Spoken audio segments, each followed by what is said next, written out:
Assalomu alaykum. Farovonlik kanalini kuzatib borayotgan guruhdoshlar hamda ijtimoiy tarmoq faollari, sog'misizlar, salomatmisizlar? Mana bugungi video efirimizga chiqishimdagi maqsad, ya'ni o'sha menga murojaat kelib tushgan edi. Toshkent viloyati Bo'ka tumani Xo'jaqo'rg'on MF'da o'tgan safar o'sha fuqaro sudiga berilgandi. Bu murojaat bo'yicha o'tgan safar o'sha fuqaro sudiga borganligimni videosini olgan edim.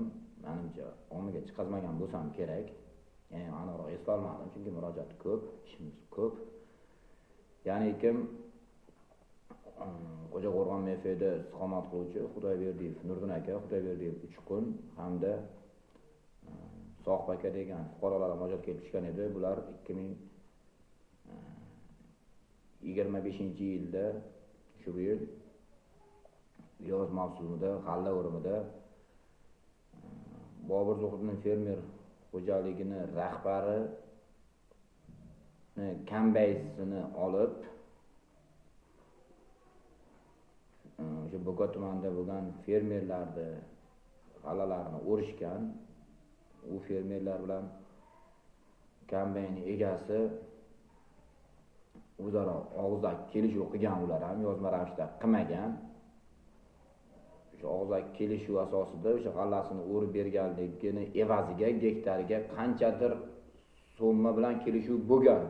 O'sha fermer bilan kombayni egasi o'rtasida, o'sha kombayn, men o'zim shaxsiy kombaynda seni g'allayni o'rib beraman deb, hamda o'sha fermerlar g'allasini o'rdirganligi uchun kombayni egasiga ish haqqini bergan, kelishuvdagi pulni bergan.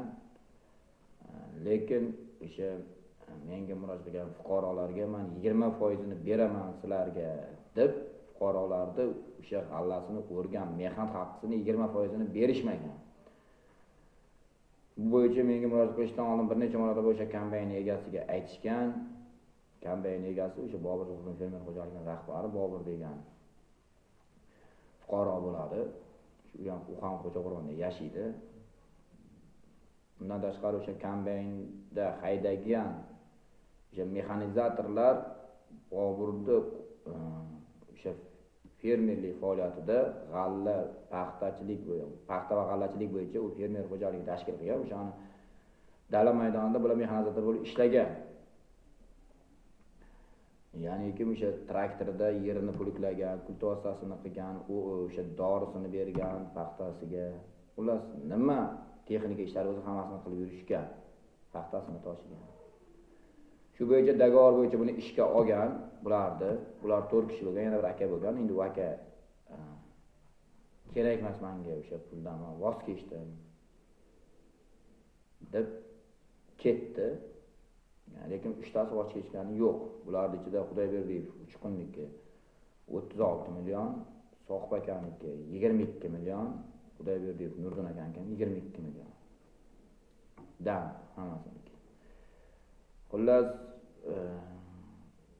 ular o'sha monopolida kombaynni haydashdan oldin mexanizator bo'lib traktorni haydash vaqtida bularga dogovor bo'lgan. 3 gektar yer g'alla press deb. Bular faqat 3 gektar yerini olishgan. Xudoyberdiyev Uchqun kim Xudoyberdiyev Nurdin akamdan So'q akamda 6 gektar yerni ijara asosida boshqa bir fuqaroga 30 millionga sotishgan. Chunki fermerlar bilasizlar, qo'l ostida ishlaydiganlarga hech qanday oylik to'lamaydi. Hammasi g'alla beradi, takroriy bug'doy g'allarni undan takroriy ekin ekish uchun yer beradi, hamda o'sha press beradi. Ularga oyma-oy oylik bermaganligi uchun, pulga zarurat bo'lib qolgani uchun bular ikkalasi 6 gektar yerini 5 milliondan sotgan ijara asosida. Ijaraga berdik deyapti, yozma ravishda ular hech qanday taklif qilmagan. Keyin xullas bular ishni oxiriga yetkazmaganligi uchun ular faqat 3 gektar yerini olgan, g'allasini ma'lum bir qismini tashab ketgan. O'shani bermagan fermer, chunki ishni oxiriga yetkazsalaring beraman deb. Keyin pressini berganmi yo'q, bunisidan xabarim yo'q. Aniq eslolmayapman pressini. Xullas hozirgi kunda mana kecha 24-da sud bo'lgan edi. Bu bo'yicha bandlikka berilgan edi. Bo'ka tumani bandlik va kamal qisqartirish bo'yicha shaxsan o'sha tashkilot o'zi o'rganib chiqib, so'roq surishtiruv jarayonlarida haqiqatan bularni ishlatganligi asosini topdi. Fermer ishchilarini ishlatgandan keyin qonuniy ishlatish kerak bo'lgan, qonuniy ishlatmaganmi? Chunki bu nalog to'lash kerak bo'lgan, bu nalogdan qochgan fermer. Hamda bunga o'sha Bobur Zo'rxo'rning fermer xo'jaligi rahbariyatiga 2,5 marklat ishtarab soldi. 2,5 marklat ishtarab solganda haqiqatan qarorlari bor. Bu bo'yicha sudga ham taqdim qildik. Xullas o'tgan safargi o'sha 24-da oktyabrda sudimiz bo'lish kerak bo'lgan. Bandlikni yuristi sudga kelmaganligi uchun sudni qaytargandi. Bugunga qo'ygan, mana bugungi soat 10:10 ga qo'ygan edi. Sudimiz sal kechroq bo'ldi, chunki sudya yig'ilishda bo'lgan ekan, kela solib sudni ko'rdi. O'rta Chirchiq fuqaro, O'rta Chirchiq tumanlararo fuqarolik sudida bo'lib o'tdi bu sud. Bugungi sud jarayonida o'sha murojaatchini ham eshitdi, da'vogarni ham, ikkinchi tarafni ham eshitdi.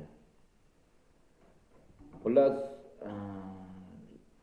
sudya savol beryapti, haqiqatan siz shularni ishlatganmisiz? Ha, ishlatganman. Nega qonuniy ishga olmagansiz desa, Bobur Zo'rxo'rning fermer xo'jaligini rahbar Bobur aytibdiki, men bularga deyapti, hujjatlaringni beringlar deganda, bizda bola puli ola olmaymiz. Yo yordam puli ola olmaymiz. Shuning uchun bizda qonuniy ishga olmagin deb aytdi deyapti. Lekin aslida bular aytayaptiki, o'sha menga murojaat qilgan fuqarolar, biz deyapti Telegramga deyapti, pasportlarimizni, pravolarimizni tashlab berdik, bizni qonuniy ishga olgin deb deyapti. Lekin o'zi xohlamadi deyapti. Vaholanki bu o'sha nalogdan qochish degan. Xullas buni bo'yicha o'sha yana boya aytib o'tdim, bandlik qonuniy chorasini ko'rdi, unga nisbatan 2,5 marklat ishtirok soldi.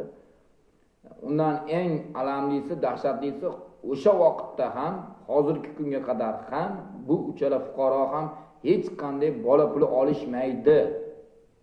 Bola puli ola olmaymiz deb aytgan bo'lsa, bular bola puli olish kerak-ku hozirgi kunda, yo undan avval. Olishmaydi bular hozirgi kunda ham, undan avval ham olishmagan bola puli. Ular keyingi sudimiz 15-dekabrga soat 12 ga qoldirildi. O'sha bugungi o'tgan safar o'sha birinchi sudimizda ham 24-oktyabrda ham bandlik yuristini jalb qilib sudni ko'rmaganda ham bugun ko'rib, ikki tarafni eshitib, sud majlisini ochiq deb e'lon qilib, o'sha ikki tarafdan savol javob ishlarini olib bordi. Ertaga 15-da soat 12:00da bandlikni yuristga ham chaqiruv ovoz berdi. Shaxsan bizda o'zimiz bandlikni o'sha yuristiga berib, qo'liga berib, ogohlantirdik uni. Xullas, bu men bularni ish haqisini berganman deb aytyapti, lekin foizni aytayotgani yo'q. Ya'ni kim o'sha g'allasini o'rganligi uchun bu addiniy dogovor bo'lgan. O'zinglar o'ylaylar, mana hammamiz oddiy qurilish qilamiz, uy qilamiz, to'g'rimi? Shpir yoptiramiz, g'ish quydiramiz, fundament quydiramiz, terdiramiz. Xullas, shu ishni qiladiganlar ham shuni ketidan bola chaqa boqadi. Ular bilan hech qanday qonuniy tartibda shartnoma qilmaymiz-ku, og'zaki shartnoma qilib og'zaki beryapmiz-ku. Yo gapim noto'g'rimi?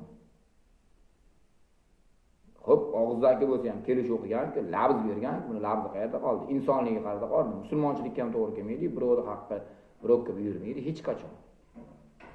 Ishlagandan keyin berish kerak emasmi xizmat haqqisini? Haqiqatan o'sha paytda Bug'doyda otryad rahbarlari kerak qolsa daftarigacha beryapti, kerak qolsa o'sha chiqartirib olingan listlar turibdi bizning qo'limizda, aniq asos fakt mana deb berib qo'ygan. Hujjatnomasi ularning o'zligida turibdi. Bo'g'oz mana ommada aytib o'tardim, nechi kamas g'alla qaysi fermerdan qaysi soatda chiqib ketgan, kuniga nechi tonna o'rilgan, qaysi fermerdan qancha o'rilgan, hammasi qog'ozda fakt isbotlar bilan turibdi. Mana bugun sudda to'la to'kis o'sha sudimiz o'rganib chiqildi. Xudo xohlasa qonuniy o'rganib chiqilyapti. Sudda meni qatnashishimni xohlamadi Bobur Xo'jayev fermer xo'jaligi rahbari Bobur. Bu ishga aloqador bo'lmaganlar qatnashmasin deganda ochiq sud bo'lganligi uchun uni u talabini rad qildi sudya. Chunki qonunda ham belgilab qo'yilgan, qonunda mumkin qilish. Men video bilan kirmoqchi bo'lganimda videoga rozilik berishmadi. Xudo xohlasa keyingi o'sha 15-dekabrdagi bo'ladigan 15-dekabrda bo'ladigan sudimizga Xudo xohlasa yo video yo audio zapislarni ruxsat berishini so'rab o'taman, Xudo xohlasa. Agar ruxsat bermasa ham yana o'sha ommaga bo'lib o'tgan holatni xabardor qilaman. Xullas, mana shu bugungi murojaatim mana shundan iborat edi.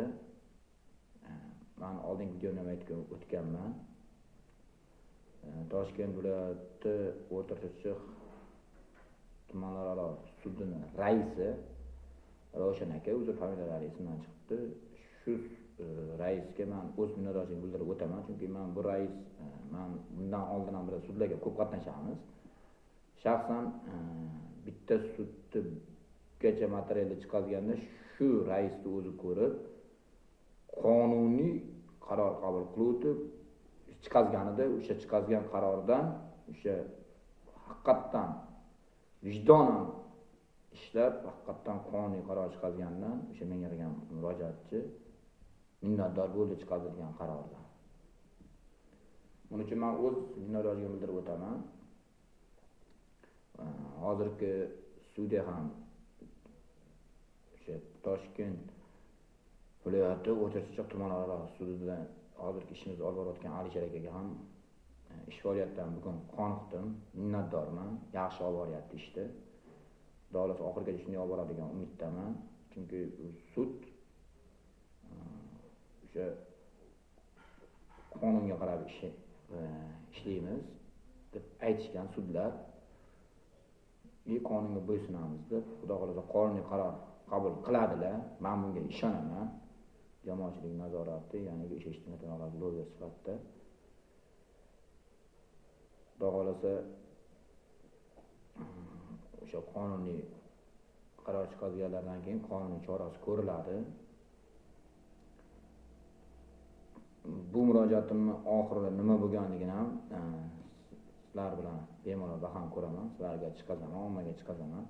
Meni kuzatishda davom etinglar. Kimda qandaydir murojaat bo'lsa bemalol menga aloqaga chiqishi mumkin. 95-900-05-71 nomeram. Sog' bo'lasizlar, salomat bo'lasizlar. Xudo xolasa ertaga yana bitta sudimiz bor. Bu boshqa tumanda, boshqa joyda.